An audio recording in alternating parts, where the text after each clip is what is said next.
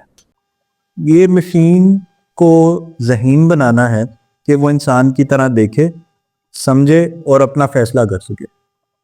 This is computer vision. एक bike है, अब जैसे आसिम ने बात की कि एक गाड़ी जो है वो डिसीजन ले सके, अब जरूरी नहीं है कि वो डिसीजन जो है वो मल्टीपल सेंसर से ले। Camera itself becomes a sensor, और वो उसके अंदर जो उसने देखा, उसने डिटेक्ट किया कि मेरे सामने एक इंसान है, मेरे सामने एक सड़क है, मेरे सामने एक दरख्त है, तो मुझे अब अपने पहिए को आगे चलाना है, रोकना है। मैं किस रफ्तार से जा रहा हूँ, अगर गाड़ी की ऑटोनोमस कार के हवाले से मैं बात करूँ, ये एक छोटी सी मिसाल है जो कि बहुत कॉमन है, लेकिन कंप्यूटर विजन आपकी बहुत सारी चीजों में इस्तेमाल हो रहा है। मैं इसको अगर थोड़ा सा खुद सोचूं तो एक सोफिया नाम की एक रोबोट थी जिसको वो खुद से सोच सकती थी। शायद उसके पीछे कोई लैंग्वेज मॉडल था जो वो जिस पे वो काम कर रही थी और बात कर रही थी। तो इलॉन मस्क ने भी इस बारे में काफ़ी दफ़ा कहा हुआ है कि ये जो एआई है या इस तरह से जो खुद ही से कंप्यूटर सोच सकता है और बात कर सकता है, ये अगर इसको हम हाथ या पाँव दे दें तो ये हमारे लिए डेंजरस भी हो सकता है। बिल्कुल। Is it about it? AI बहुत खतरनाक चीज है अगर आप इसको सही तरह से इस्तेमाल ना करें और सही हाथों में ना दें। इवन की जनरेटिव एआई जो है अब नेक्स्ट, वो उसने इस हद तक इस मशीन एक बेजान चीज को जानदार करने के करीब कर दिया है कि वो फैसले खुद से लेने के काबिल हो चुके हैं। और इंसान के आईक्यू जितना इंसान का आईक्यू है ना, एक नॉर्मल आईक्यू से हर मशीन का बेहतर आईक्यू हो गया इंसान की निस्बत।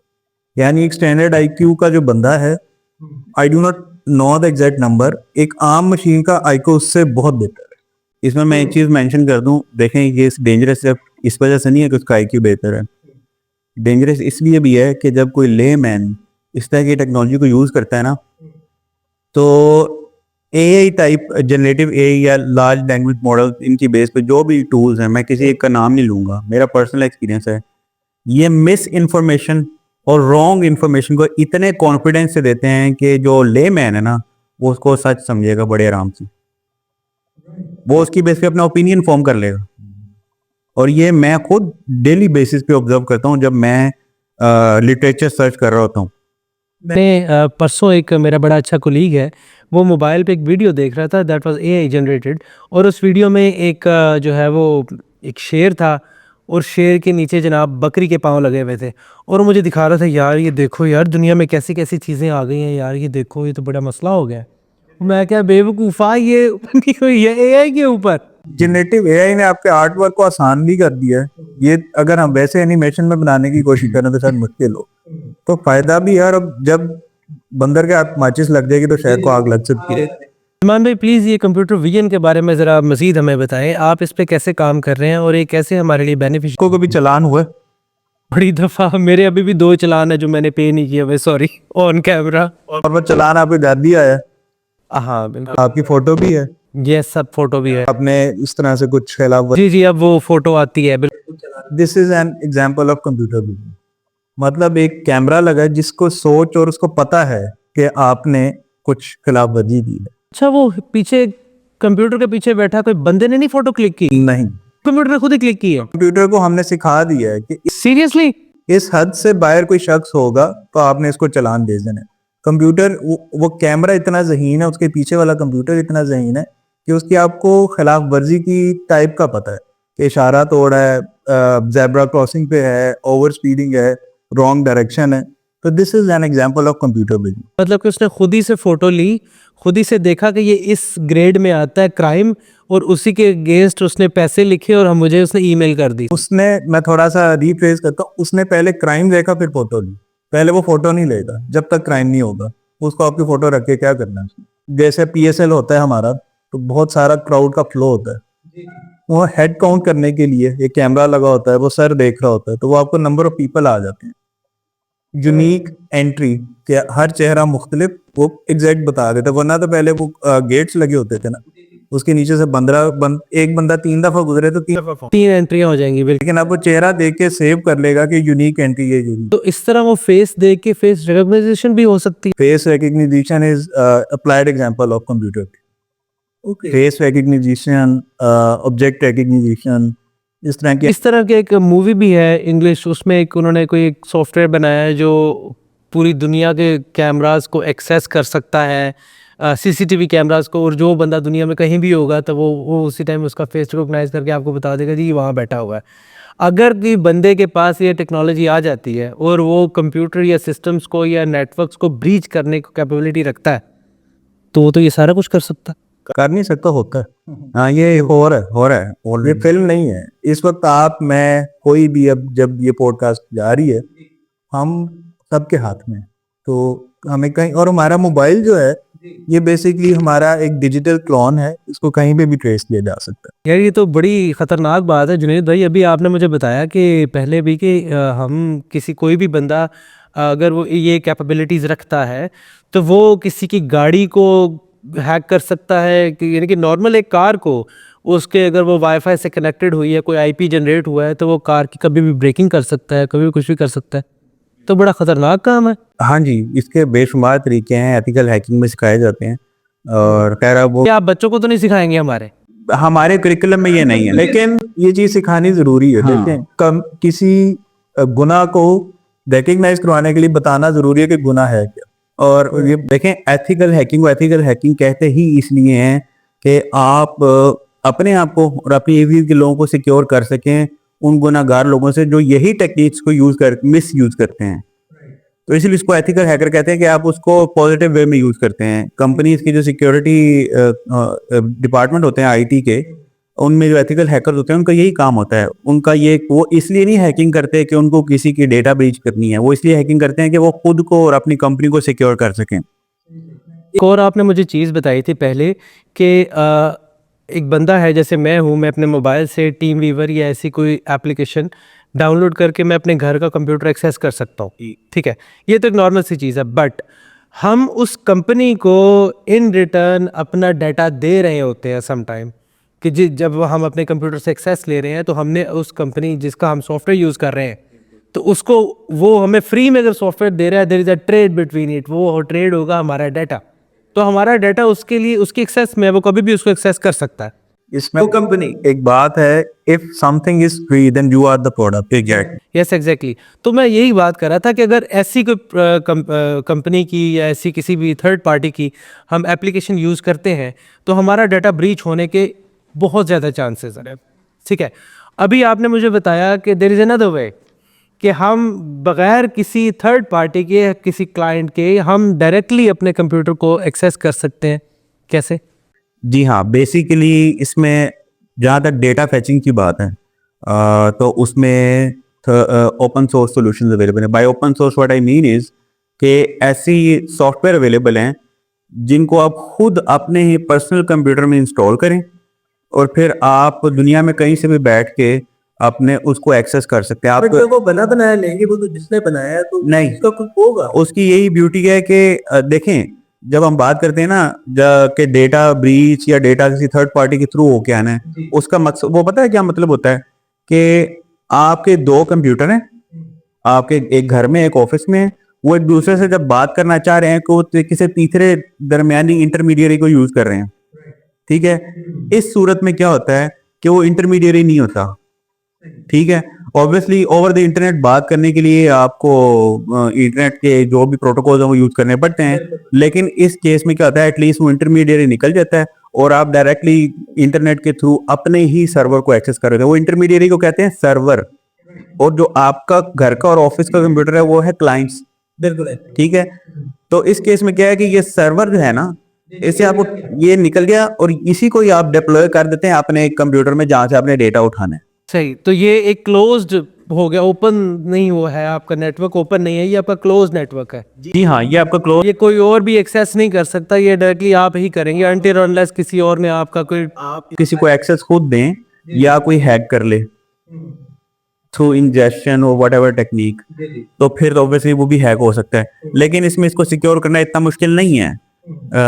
जिसमें बहुत से सिक्योरिटी इंक्रिप्शन कीज यूज होती हैं जो बाय डिफॉल्ट इन एप्लीकेशन में अवेलेबल होती हैं। आप मतलब जो भी हार्डवेयर भी अवेलेबल हैं जिसमें आप सिक्योरिटी को मेक श्योर कर सकते हैं। मैंने खुद अपने घर में अपना पर्सनल क्लाउड इंफ्रास्ट्रक्चर डिप्लॉय किया हुआ है जिसपे मैं सब कुछ सेव करता हूँ। मैं किसी भी थर्ड पार्टी को लाइक ऑफिस 365 को, ड्रॉपबॉक्स या गूगल को कुछ नहीं पे करता। मैं चाहूँ तो उस पर 10 टेराबाइट रख लूँ, मैं जितना मर्जी डेटा रखूँ। मैं चाहूँ तो आप लोगों को अकाउंट्स बना के वहां पे शेयर कर दूँ ड्राइव को। आप भी उस थर्ड पार्टी या फिर ग्लोबल क्लाउड कम्युनिटी से निकल जाएंगे। ये तो बड़ा अच्छा नहीं है कि हम किसी थर्ड पार्टी को, अगर से फॉर एग्जांपल आज मुझे मेरे गूगल का कुछ भूल गया है, तो मेरा तो डाटा गया ना।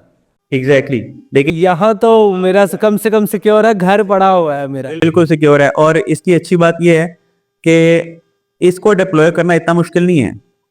May be at some point हम इसको भी बच्चों को सिखाएं।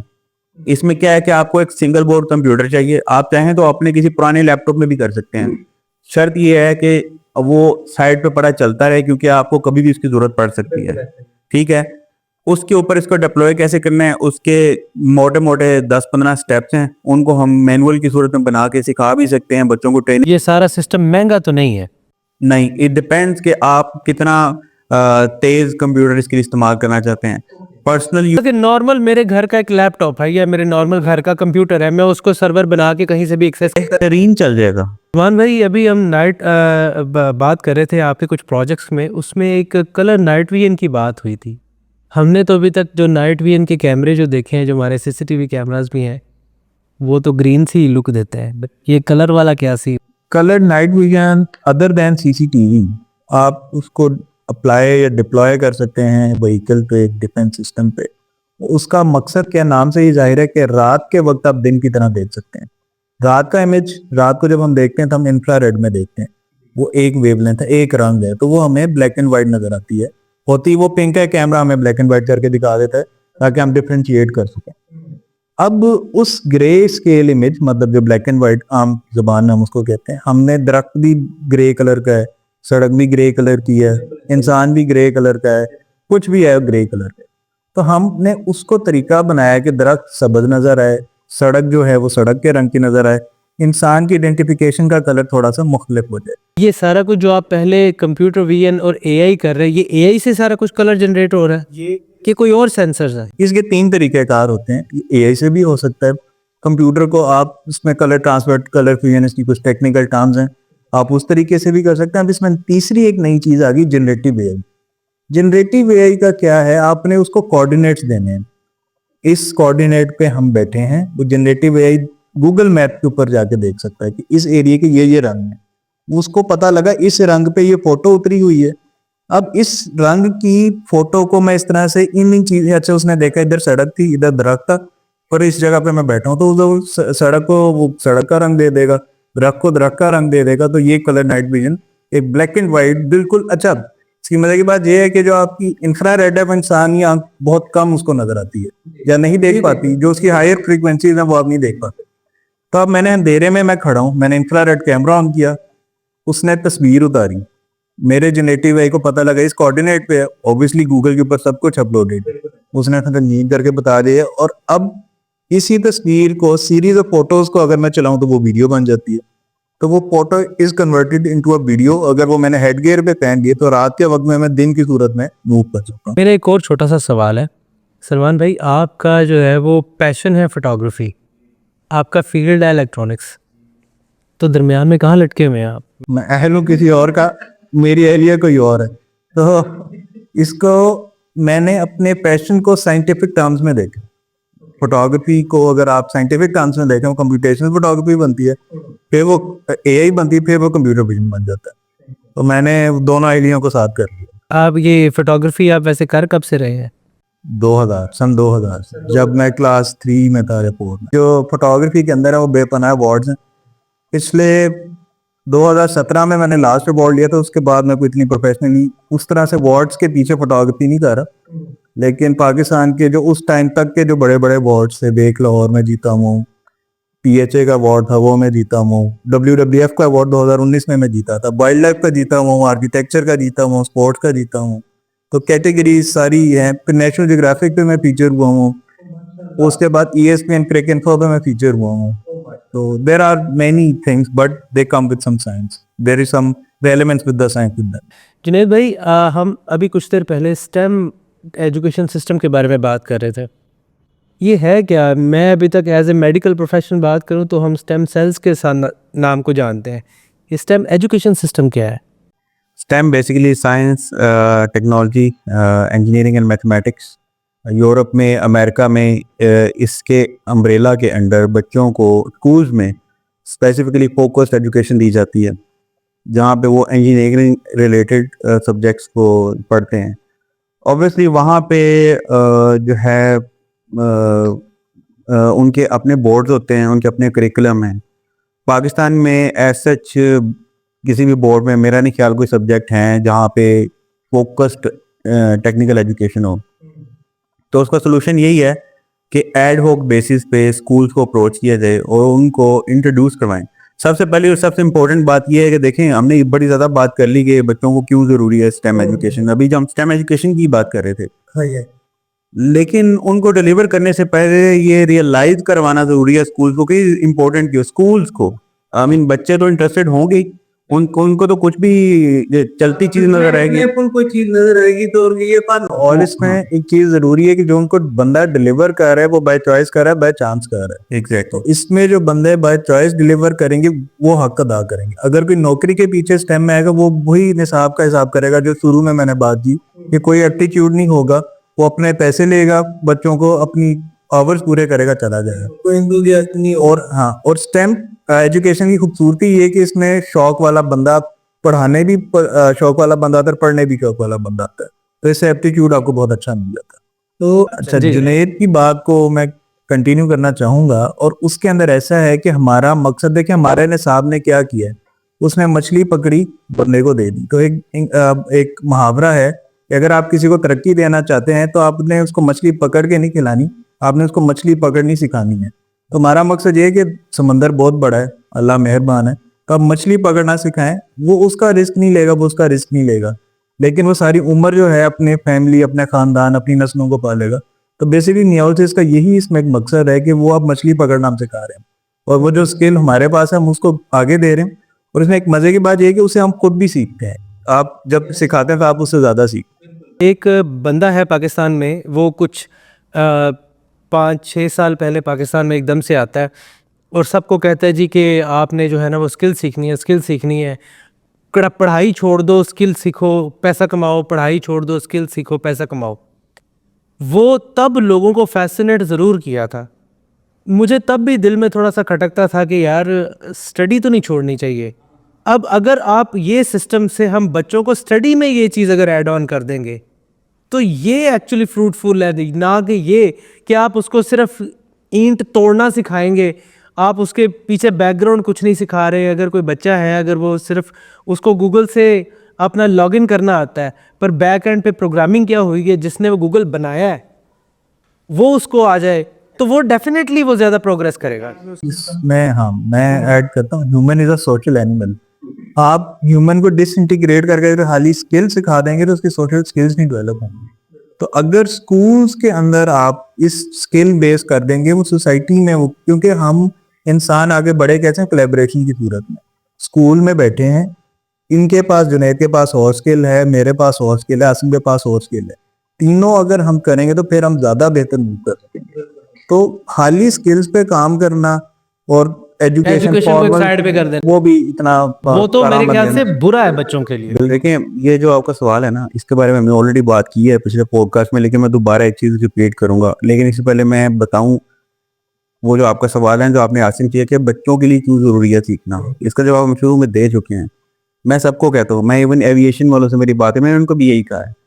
देखें, ये जो एजुकेशन है ना, स्टेम एजुकेशन, जिसमें इंजीनियरिंग है, स्पेशली मैं प्रोग्रामिंग का नाम जरूर लेता हूँ और रोबोटिक्स, ये आपको सिर्फ जो है ना इंजीनियरिंग करना नहीं सिखाते, या ये नहीं सिखाते कि आपने बाहर जाके कोई चीज़ ऑपरेट कैसे करनी है। मैं एक ही एजेंडा पे बात करता हूँ, आपकी एनालिटिकल एबिलिटीज बढ़ाती हैं ये चीज़ें। आप दो लोग ने, एक कंप्यूटर साइंस को जानता है, generic, he does not need to be a specialist, और एक जो है ना बहुत स्मार्ट डॉक्टर है या कुछ भी है, डॉक्टर है, बहुत स्मार्ट है। आप दोनों को रियल लाइफ कोई जनरल प्रॉब्लम सॉल्व करने के लिए दें, it will be highly likely कि डॉक्टर फेल हो जाएगा due to his lack of analytical abilities. जो और वो दूसरा जो बंदा है ना जिसने लॉजिकल थिंकिंग सीखी है, वो पास कर देगा। उसकी रीजन ये है कि उसने सीखा है लॉजिकली सोचना कैसे है थ्रू दीज ट्रेनिंग्स। ये हमारी लाइफ की जरूरत है। इट्स नॉट ओनली अबाउट कि आपको स्किल सीखनी है, ये मेरा 1 पॉइंट एजेंडा होता है जब मैं ट्रेनिंग्स के बारे में लोगों से बात करता हूँ। मैं जॉन डेवी की एक मुझे बात याद आ रही है कि वो कहते हैं कि तालीम का बुनियादी मकसद कॉग्निशन देना है, कि इंसान को शऊर हो कि उसने फैसला कैसे। आसिम भाई, हम कंक्लूड करते हैं आपसे। मुझे सिर्फ ये पर्सनल सा एक सवाल है कि you have suffered a lot जब आप ये सारे फेज से गुजरे होंगे ड्यू टू योर लेग्स, और आपको एक होप नज़र आई होगी इलेक्ट्रॉनिक्स की कि यार I can do it better than, मैं अब इसको अपनी लाइफ को बेटर कर सकता हूँ इससे। तो ये सबसे पहले तो ये मोटिवेशन नहीं अपने अंदर लाना एक बहुत बड़ी बात है। मैं वो असल में आपके अंदर से वो एक इमोशन निकालना चाहता हूँ बाहर, कि मुझे वो बताएं कि वो कौन सा पॉइंट था कि जब आपने कहा कि नहीं, ये एंड नहीं है, मुझे आगे बढ़ना है और मैंने इसके लिए कुछ कर देना। अच्छा, एग्जैक्टली। कभी कभी ना ज़िंदगी में ऐसा होता है आपके पास दूसरी कोई ऑप्शन ही नहीं होती। एक शेर है, ज़िंदगी जीना है तो हालात से डरना कैसा, जंग जो लाजिम हो तो मुकाबिल नहीं देखे जाते। तो कभी कभार आपके पास ऑप्शन नहीं होता दूसरा। और दूसरी ये चीज़, ये पैशन मेरे अंदर इस वजह से नहीं है कि मेरी डिसेबिलिटी है या कोई चीज़ें हैं लाइक मुझे ज़रूरत है इसकी, ये खुद से शुरू से है। तो मैं शुरू में मुझे नहीं पता था कि कोई सोल्यूशन निकलेगा मेरे लिए या मैं किसी और के लिए कोई सोल्यूशन निकालूंगा, ऐसा कुछ। शुरू में तो मेरा अपना इंटरेस्ट ही था, लेकिन जब वो चीज़ें जुड़ती गई मुझे पता चलता गया कि हाँ, असल चीज़ मैं इसके लिए बना हुआ हूँ। सो ऐसे करके जो है चीज़ें निकलती गई। लेकिन इसके अलावा ना मेरे ख्याल से एक और चीज़ बड़ी इंपॉर्टेंट होती है कि कहीं ना आपके साथ कोई इंसिडेंट ऐसा हो जहाँ आपने कोई चीज़ ऐसी देखी हो, किसी से आप इंस्पायर हुए, और ऐसा इस तरह का एक काम करती है ख्वारिज़मी साइंस सोसाइटी। लाहौर साइंस मेला करवाती है वो, और उनका यही मकसद है कि छोटे जो बच्चे हैं ना वो आके साइंस और टेक्नोलॉजी से रोशनास हों, उनको पता चले कि लोग दुनिया में क्या कर रहे हैं, साइंटिस्ट सोचते कैसे हैं, साइंसदान कैसे बनते हैं। उसमें सारे लोग अपने स्टॉल्स लगा सकते हैं, उनके अपने प्रोजेक्ट्स भी होते हैं। अब वो एक नेटवर्क बनाना, अब वहाँ मैंने देखा है वो जो छोटे छोटे बच्चे हैं ना, उनमें मुझे अपना आप नज़र आ रहा होता है। लाइक मैं वहाँ पर डेमोन्स्ट्रेटर। ये लाहौर में होता है? हाँ जी, लाहौर में होता है, और बहुत ग्रैंड लेवल पे, और मतलब साइंस मेला? जी हाँ। अब साइंस मेला आपको नाम से ही लग रहा होगा ना, मतलब इस तरह की चीज़ है। यस। अब देखें, ये हर साल होता है? हर साल, मतलब अक्सर, कभी बीच में कुछ साल मिस भी होते हैं, लेकिन ज़्यादातर होता है। अब उसमें साइंस मेला, उन्होंने ये डॉक्टर सभी अनवर हैं बेसिकली इसके पीछे। तो उनका यही मोटो है कि आम जो रेडी वाला है उसका बच्चा, या आम रेडी वाला खुद, या कोई बुज़ुर्ग जो कभी नहीं पढ़ पाया, वाई नॉट के वो साइंस सीखे। क्यों ये एक यूनिवर्सिटी तक महदूद चीज़ है। अब देखें, कोई रेडी वाला जो प्याज बेचता है या टमाटर बेचता है, वो किसी यूनिवर्सिटी में जाके लेक्चर तो नहीं ले सकता, लेकिन हक तो उसका पूरा है कि वो साइंस जाने, उसके बारे में सीखे। तो अब वो ऐसी चीज़ होती है जहाँ पे मतलब सारे लोग ही ना इकट्ठे होते हैं, लाइक बड़े बड़े साइंटिस्ट से लेके, और जो लोग पढ़े लिखे नहीं हैं, जिनको मौके नहीं मिले, अब वो लोग भी ना कहीं उनको मौका नहीं मिला होता, उनके अंदर वो चीज़ होती है कि वो सीखें, पैशनेट होते हैं, क्यूरियस होते हैं, तो वो सारे लोग इकट्ठे होते हैं उन्हें, और हम लोग वहाँ साइंटिस्ट से सीखते हैं, और जितना हमें आता है हम वो आगे लोगों को सिखाते हैं। स्टॉल्स वगैरह लगे होते हैं, लोग अपने प्रोजेक्ट्स लेके आते हैं। एग्जैक्टली। और बहुत कम्प्लेक्स प्रॉब्लम्स ना, लाइक आपने देखा होगा कि लाइट जो है वो ड्यूल नेचर रखती है, वेव है, पार्टिकल है, मुश्किल लगते हैं ना ये सारी चीज़ें, लाइक आपको समझ नहीं आती क्या हो क्या रहा है, कहाँ हो रहा है, कैसे हो रहा है। तो ये सारी चीज़ें वहाँ पे तोड़ के एक सिंपल वर्ड में, मतलब साइंस को आसान करके बयान करना, तो ये उनका बेसिकली पीछे मोटो है। लाहौर साइंस मेले की खूबसूरती ये है कि उसको 2 दिन में तकरीबन हमारे पास ऑन रिकॉर्ड है 1.5 लाख के करीब बंदा अटेंड करता है। और हमारे जितने भी लाहौर साइंस मेले के अंदर एग्जीबिटर्स हैं साइंस के होते हैं। और अच्छा, पहली बात, किसी भी एग्जीबिटर से 1 रुपया नहीं दिया जाता, मेरिट के ऊपर सिलेक्ट होते हैं, उनका जो एक्सपेंस है वो कॉस्मिक साइंस सोसाइटी दे देती है। ये उसके बाद जितने भी स्टॉल्स हैं सब पे एक्टिव डेमोन्स्ट्रेशन होती है, एस्ट्रोनॉमी की, फिजिक्स की, केमिस्ट्री की, मैथ्स की, और हम आर्ट्स को भी साथ रखते हैं। उसमें सारे कदीमा की फॉसिल्स भी पड़े होते हैं। ये अभी आ रहा है, अभी रिसेंट, अभी हाँ, अक्टूबर 2025 में इंशाल्लाह। प्लीज़ इसको ज्वाइन ज़रूर कीजिएगा, मेरी आप सबसे रिक्वेस्ट है, वो जो साइंस को जानते हैं, समझते हैं और सीखना चाहते हैं। सलमान भाई, आपसे एक लास्ट क्वेश्चन है, हम इसको वाइंड अप करते हैं कि हमारे पाकिस्तान में एक बहुत बड़ा अलमिया ये है कि एजुकेशन को लेके भी ना हमारे पाकिस्तान में एज को अंदर इंक्लूड कर दिया गया जी, कि जी 18 साल की उम्र का होगा या 32 साल की उम्र तक ही आप इसमें एडमिशन ले सकते हैं, ये बैचलर का कोर्स है, इसमें आप इतने में, ये एफएससी का, ये सिर्फ इसी एज में हो सकता है। ये जुल्म है। ये जुल्म अपने साथ है, अगर कोई समझता है कि उसकी सीखने की उम्र खत्म होगी, सीखने की कोई उम्र नहीं। बट ये गवर्नमेंट ने इम्प्लीमेंट कर दिया है कि जनाब ये एमबीबीएस का ये कोर्स है या बैचलर्स का या लॉ का ये कोर्स है, वो सिर्फ आपकी डेड उम्र 35 साल है, उससे ऊपर या 30 साल, उसके ऊपर आप इस कोर्स में एडमिशन ही नहीं ले सकते। सरकार का जवाब फिर हम जैसे लोग देते हैं कि हमारे पास आए और हमारे पास उम्र की कैद कूद, हम उससे बेहतर स्किल देंगे। क्या मैं इस चीज़ को रैप अप करूँगा, एक चीज़ बताऊँगा कि ये हमारा पाकिस्तान है, ये हमारे पाकिस्तान के नौजवान हैं, ये हमारे पाकिस्तान से उठे, इन्होंने पाकिस्तान को इतने बड़े लेवल पे जाके रिप्रेजेंट किया, हर बंदे को दिखा दिया कि पाकिस्तान में भी कुछ हो सकता है।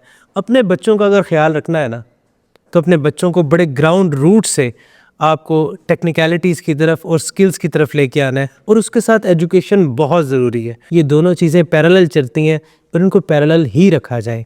अपना बहुत सारा ख्याल रखिएगा। अगले एपिसोड में मुलाकात होती है। सब्सक्राइब और शेयर कर दीजिएगा। जज़ाकल्लाह।